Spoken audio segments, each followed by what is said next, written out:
အားလုံးမင်္ဂလာပါစวัสดีครับဒီကနေ့ကျွန်တော်ပြန်လည်မျှဝေပေးမယ်ထိုင်းစာသင်ခန်းစာတော့နန်စားရဲ့ကရိယာရဲ့ကိုနှစ်ခုပေါင်းပြီးတော့ဝါကျစာကြောင်းများကိုတိဆောက်တဲ့ပုံစံကိုပြန်လည်မျှဝေသင်ကြားပေးမှာဖြစ်ပါတယ်ဒီဘက်မှာဆိုရင်နန်စားနဲ့ကရိယာနှစ်ခုထဲပေါင်းပြီးတော့မှကျွန်တော်တို့အနောက်မှာကံမလိုက်ပဲနဲ့ကံမပါပဲနဲ့အဓိပ္ပာယ်ပြီးဆုံးတဲ့စာကြောင်းတွေကိုလေ့လာမှာဖြစ်ပါတယ်เนาะဒီမှာဆိုရင်ကြည့်မယ်ဆိုရင်ခရမ်းရောင်နဲ့ရေးထားတဲ့စာလုံးတွေကနန်စားသို့မဟုတ်နန်ဖြစ်ပြီးတော့မိုးပြရောင်နဲ့ရေးထားတဲ့စာလုံးလေးတွေကကြတော့ကရိယာဖြစ်တယ်ပေါ့เนาะအဲ့တော့ဒီအပိုင်းလေးကကြတော့သူ့ခေါင်းစဉ်ကကြတော့အကမ္မကရိယာလို့ခေါ်ပါတယ်အကံကရိယာအကမ္မကရိယာဆိုတာကြတော့ကံမပါဘဲနဲ့စကလုံးပြီးဆုံးတဲ့အဓိပ္ပာယ်ပြီးဆုံးတဲ့ဟာကိုပြောတာပေါ့နော်ဒါဆိုရင်ဆရာကံကမပါဘဲနဲ့အဓိပ္ပာယ်မပြီးဆုံးတဲ့ဟာဆိုရင်ဘယ်လိုလဲဆိုရင်တော့ဥပမာကျွန်တော်စားတယ်ဆိုရင်ကျွန်တော်ကနန်သို့မဟုတ်နန်စားတယ်ဆိုတာကလိယာဒါပေမဲ့ကျွန်တော်စားတယ်ဆိုတာဘာစားမှန်းမသိဘူးเนาะထမင်းစားတာလားเนาะမုတ်စားတာလားအဲ့လိုမျိုးစားခံရတဲ့ကံမပါဘဲနဲ့အခုဟာကပြီးဆုံးတဲ့ဟာပေါ့နော်ဘာတွေဖြစ်မလဲဆိုတော့ဒီသင်ခန်းစာမှာဆရာနဲ့အတူလေ့လာကြည့်ရအောင်နော်ပထမတစ်လုံးကကြတော့ခေါဆိုတာသူ့ကိုပြောတာဖြစ်ပါတယ်ခေါဆိုတာသူဒီနေရာမှာနန်စားအနေနဲ့တုံးထားတဲ့ကြောင့်မို့ခေါဆိုတာသူ့ကိုပြောတာဖြစ်ပါတယ်နောက်တစ်ခုကကြတော့ခေါဆိုတဲ့ဟာကတောင်ကိုလည်းပြောလို့ရတယ်ဂျိုလည်းပြောလို့ရတယ်နောက်ဥခေါင်းကဂျိုပေါ့နော်ဒါကိုပြောတာပေါ့နော်ဒီနေရာမှာနန်စားအနေနဲ့တုံးထားတဲ့ကြောင့်မို့ခေါဆိုတော့သူ့ကိုပြောတာဖြစ်ပါတယ်နော်သူဒီနေရာမှာကျတော့အနောက်မှာပါလာတဲ့ကရိယာကြတော့ဟိုရောဆိုတာရည်တာကိုပြောတာဖြစ်ပါတယ်အဲ့တော့နှစ်ခုလုံးကိုပေါင်းပြီးတော့ပြောလိုက်မယ်ဆိုရင်သူရည်တယ်ဆိုရင်ခေါဝရောဒါကနန်စားနဲ့ကရိယာနဲ့နှစ်ခုတည်းပေါင်းပြီးတော့အဓိပ္ပာယ်တစ်ခုပြည့်စုံတဲ့စာကြောင်းလေးတစ်ခုဖြစ်ပါတယ်เนาะခေါဝရောဒီနေရာမှာခေါဆိုတဲ့နေရာမှာဆက်တော့အမြင့်တန်နဲ့မဟုတ်ဘဲနဲ့မိုင်းတရီတန်လိုမျိုးပေါ့เนาะထွက်ပေးရမယ်ချွင်းချင်းနေနဲ့ပုံမှန်အားဖြင့်ကဆရာတင်နန်းသားတွေဆိုတော့သိလိုက်မှာပေါ့เนาะအမြင့်တန်နဲ့အတန်ရှည်တရနဲ့ပေါင်းရင်တော့ကျက်တဝတန်ထွက်ရမယ်ဆိုတော့ဒါပေမဲ့ဒီနေရာမှာစကားပြောတဲ့ခါကျရင်ခေါလို့မတော့ဘဲနဲ့ခေါလို့ပဲသုံးတယ်เนาะခေါဝရောဆိုတာရည်တာပြောတာဖြစ်ပါတယ်ခေါဝရောဆိုတာသူရည်တယ်เนาะနောက်တစ်လုံးကြည့်ရအောင်နောက်တစ်လုံးကကြတော့ကျွန်တော်အိတ်တယ်ဒီနေရာမှာလည်းပဲအနောက်ကကံမပါဘဲနဲ့ကျွန်တော်တို့စာကြောင်းတစ်ကြောင်းကိုအဓိပ္ပာယ်ပြီးဆုံးအောင်ရေးလို့ရတယ်နန်စားနဲ့ကရိယာနဲ့ပေါင်းပြီးတော့ပေါ့နော်အဲ့တော့ကျွန်တော်အိတ်တယ်ဆိုရင်ผมนอนကျွန်တော်นอนအိတ်တယ်ผมนอนကျွန်တော်အိတ်တယ်အဲ့ဒီလိုပဲဆရာတို့ထိုင်းစကားကိုပေါ့နော်လေးလာတဲ့ခါကျရင်ကျွန်တော်တို့ဒီနန်စားဆိုတဲ့နေရာမှာအခြားနန်စားလေးတွေထည့်သုံးရတယ်ပေါ့နော်ဥပမာနဲ့အမေအိတ်တယ်အဖေအိတ်တယ်ဆိုရင်แม่นอนพ่อนอนအမေအိတ်တယ်အဖေအိတ်တယ်လို့ဒီလိုမျိုးနန်စားလေးတွေကိုအစားထိုးပြီးတော့သုံးလို့ရပါတယ်အဲ့တော့ဒီမှာဆိုရင်ကျွန်တော်အိတ်တယ်ဆိုရင်တော့ผมนอนภาษาเปาလေးပိတ်မယ်ผลนอนကျွန်တော်အိတ်တယ်နောက်တစ်လုံးကြည့်ရအောင်နောက်တစ်လုံးကကြတော့ကျွန်တော်ဝမ်းသာတယ်ผมดีใจผมဆိုတာနန်စားဖြစ်ပြီးတော့ดีใจဆိုတာဝမ်းသာတာကိုပြောတာဖြစ်ပါတယ်ผมดีใจကျွန်တော်ဝမ်းသာတယ်သူဝမ်းသာတယ်ဆိုရင်တော့เขาดีใจသူဝမ်းသာတယ်အမေဝမ်းသာတယ်ဆိုရင်နန်စားနေရာမှာแม่ดีใจအမေဝမ်းသာတယ်အဲ့လိုမျိုးကျွန်တော်တို့အစားထိုးပြီးတော့သုံးပြီးတော့တခြားစာကြောင်းလေးတွေကိုရေးလို့ရပါတယ်နောက်တစ်လုံးကြည့်ရအောင်ညီမတို့မဟုတ်ညီကိုထက်ငယ်တဲ့သူတွေပေါ့နော်ကိုထက်အသက်ငယ်ရွယ်တဲ့သူကိုညီမတို့မဟုတ်ညီအဲ့ဒါကိုထိုင်းလို့ဆိုရင်น้องဆိုတာကိုထက်အသက်ငယ်တဲ့သူတွေကိုခေါ်တာဖြစ်ပါတယ်အဲ့နေရာမှာမှညီတို့မဟုတ်ညီမလို့တိတိုက်ပြန်ပြီးတော့ခွဲချင်တယ်ဆိုရင်น้องสาวဆိုရင်ညီမ น้องชายน้องชายဆိုတာညီကိုပြောတာဖြစ်ပါတယ်ဒီနေရာမှာน้องတလုံးထည့်ပြောတာတော့ကြောင့်မို့ကိုထက်ငယ်တဲ့ညီနော်မောင်နှမလေးတွေညီတို့မဟုတ်မောင်တို့မဟုတ်ညီမဒါလေးကိုသုံးပြီးတော့ပြောလို့ရပါတယ်น้องဆိုတာကိုထက်ငယ်ရွယ်တဲ့သူပြောတာဖြစ်ပါတယ်ร้องไห้ร้องไห้ဆိုတာငိုတာပြောတာဖြစ်ပါတယ်အဲ့တော့ညီငိုတယ်ညီမငိုတယ်အဲ့ဒါဆိုရင်น้องร้องไห้น้องร้องไห้น้องร้องไห้ညီငိုတယ်ညီမငိုတယ်ဒါမျိုးသုံးလို့ရပါတယ်နောက်တစ်လုံးကြည့်မယ်ခွေးသေးတယ်ခွေးသေးတယ်ခွေးသေးတာပေါ့နော်အဲ့ဒါမှလည်းပဲဒီစကားလုံးမှဆိုလည်းပဲမာဆိုတာကျတော့ခွေးကိုပြောတာဖြစ်ပါတယ်တိုင်ဆိုတာသေးတယ်မာတိုင်ခွေးသေးတယ်မာတိုင်ခွေးသေးတယ်ဒီနှလုံးမှာနံစားနဲ့ကရိယာနဲ့နှစ်ခုတည်းပေါ့နော်အဓိပ္ပာယ်ပြီးဆုံးပါတယ်ခွေးသေးတယ်မာတိုင်မာတိုင်မာဆိုတဲ့နေရာမှာကျက်တဝတန်နဲ့ထွက်ပြရမယ်အရှိမဟောခံထားတဲ့ကြောင့်ပေါ့နော်ဟောမောအာမာ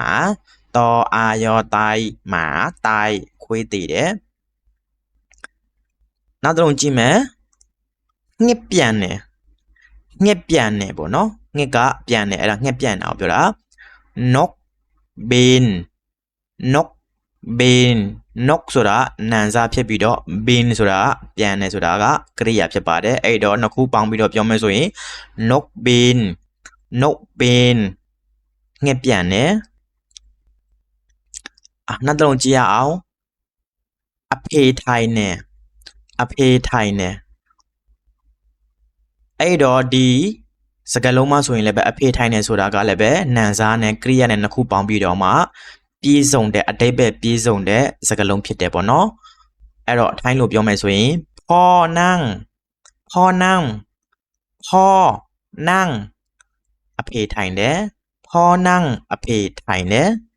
အမေထိုင်နေဆိုရင်တော့แม่นั่งအဲ့ဒီမှာကျွန်တော်တို့က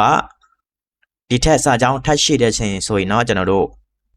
ထပ်ပြီးတော့မှစာကြောင်းလေးစီလို့ရတယ်ပေါ့နော်အခုပိုင်းကလွယ်လွယ်လေးနဲ့အရင်ဆုံးသင်ပေးတဲ့အတွက်ကြောင့်မို့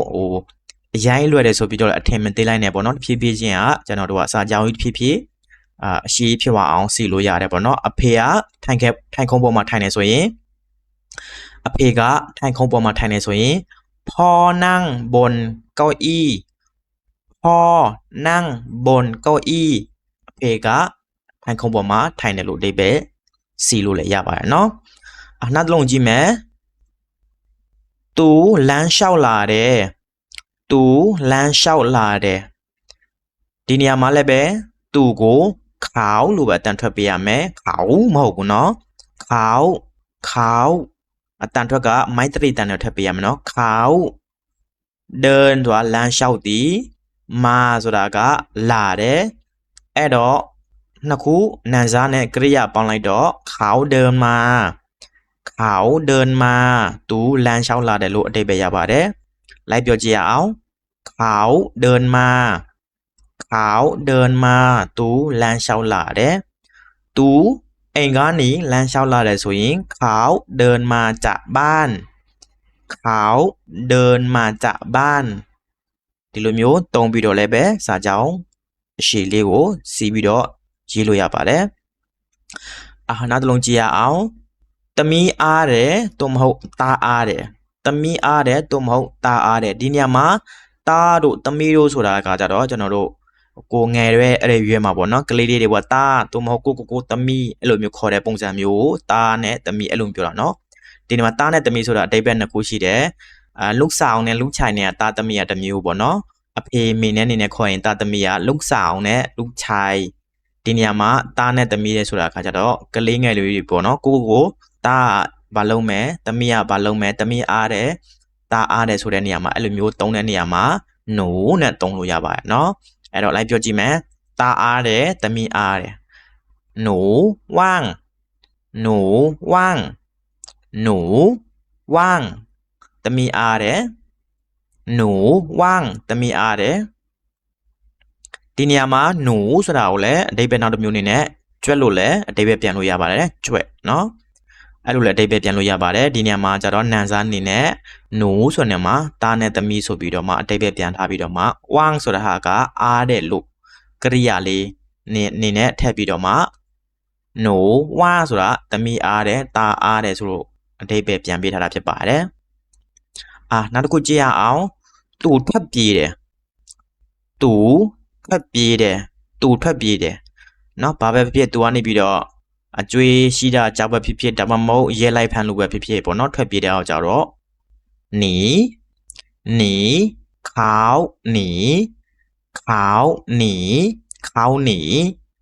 เขาหนีတကယ်လို့သူကအိမ်ကနေထွက်ပြေးသွားတယ်ဆိုရင်เขาหนีออกจากบ้าน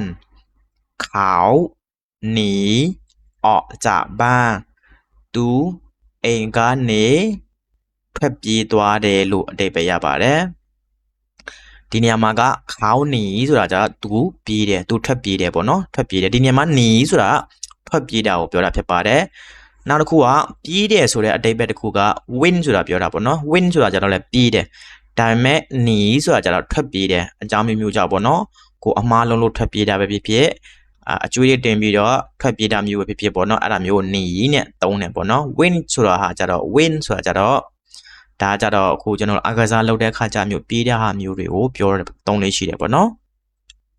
โอเคနောက်တစ်ခုကြည့်ရအောင်နောက်တစ်လုံးကကြတော့ကျမအိမ်ငတ်တယ်သို့မဟုတ်ကျွန်တော်အိမ်ငတ်တယ်ကျမအိမ်ငတ်တယ်ဒီနေရာမှာခြံဆိုတဲ့ဟာကဘယ်လိုသုံးလို့ရဆိုတော့ကျွန်တော်ကျမငါအဲ့သုံးခုကိုဒီခြံဆိုတဲ့ဟာတစ်လုံးနဲ့သုံးလို့ရပါတယ်ခြံง่วงခြံဆိုတာကျွန်တော်ကျမငါ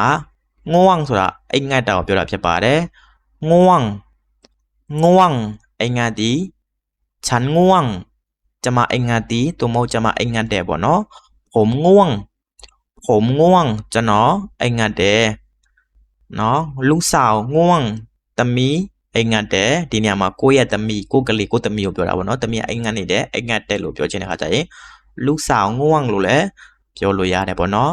ဒါမှမဟုတ်သမီးကအိမ်ငတ်နေပြီးအိမ်ပြန်တော့မယ်အဲ့လိုပုံစံမျိုးဆိုရင်เนาะลูกสาวง่วงแล้วจะกลับบ้านแล้ว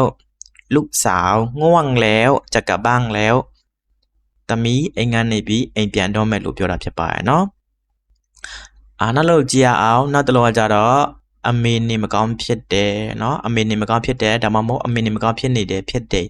အမေလည်းကောင်းဖြစ်သည်သို့မဟုတ်ဖြစ်တယ်ပေါ့เนาะအဲ့တော့အမေဆိုတာကကြတော့မဲဖြစ်ပြီးတော့ပွေဆိုတာကြတော့နေမကောင်းဖြစ်တာကိုပြောတာပေါ့เนาะနေမကောင်းဖြစ်တယ်ဒီနေရာမှာပွေဆိုတာဖျားတာကိုပြောတာမဟုတ်ဘူးเนาะပွေဆိုတာအကုန်လုံးကိုချုပ်ပြီးတော့ပါနေမကောင်းဖြစ်တယ်လို့ပြောတယ်ပေါ့เนาะမဲပွေအမေနေမကောင်းဖြစ်တယ်เนาะအမွေနေမကောင်းဖြစ်တယ်เนาะမဲပွေနောက်တစ်မျိုးနေနဲ့မဲမိုက်စပိုင်လို့လည်းသုံးလို့ရတယ်မဲမိုက်စပိုင်လို့လည်းသုံးလို့ရတယ်ဒီနေရာမှာမဲဆိုတာနန်စားဖြစ်ပြီးတော့ပွေဆိုတာကျတော့ကရိယာကိုပြောတာဖြစ်ပါတယ်အခုဆရာပြန်လည်မျှဝေပေးလိုက်တဲ့ထိုင်းစာဝါကျစာကြောင်းတိုလေးတွေကကြတော့နန်စားနဲ့ကရိယာနဲ့ပေါင်းပြီးတော့မှအဓိပ္ပာယ်ပြည့်စုံတဲ့စာကြောင်းတိုလေးတွေကိုမျှဝေပေးတာဖြစ်ပါတယ်အဲ့ဒါကိုထိုင်းလိုပြောမယ်ဆိုရင်အာကမ်ကရိယာလို့ခေါ်ပါတယ်အာကမ်ကရိယာဆိုတာကကံမပါဘဲနဲ့နန်စားတို့မဟုတ်နန်နဲ့ကရိယာနဲ့နှစ်ခုထဲပေါင်းပြီးတော့အဓိပ္ပာယ်ပြည့်စုံတဲ့စာကြောင်းလေးတွေကိုပြောတာဖြစ်ပါတယ်အဲ့တော့တင်နန်းသားများအနေနဲ့ကိုကနေပြီးတော့ထိုင်းစကားကိုလည်းလေ့လာချင်တယ်ကိုကလည်းပဲမြန်မြန်တက်ချင်တယ်ဆိုရင်အခုဆရာပြောတဲ့အတိုင်းပေါ့နော်နန်စားရဲ့ကရိယာနဲ့နှစ်ခုပေါင်းပြီးတော့မှကိုစဉ်းစားပြီးတော့မှအဓိပ္ပာယ်လေးတွေကိုမှဒီမှတ်မိတဲ့ဟာလေးတွေကိုဝါကျဖွဲ့ပြီးတော့မှဆရာရဲ့ comment မှာရေးပြီးတော့လည်းဖြေနိုင်ပါတယ်အဲ့တော့ဆရာဝင်ပြီးတော့ဆက်ပြီးတော့မှားတယ်မှန်တယ်ဆိုတာကိုပြန်ဆက်ပြီးမှဖြစ်ပါတယ်ဟုတ်ကဲ့ပါဒီနေ့သင်ခန်းစာကတော့ဒီလောက်ပါပဲအားလုံးမင်္ဂလာပါสวัสดีครับ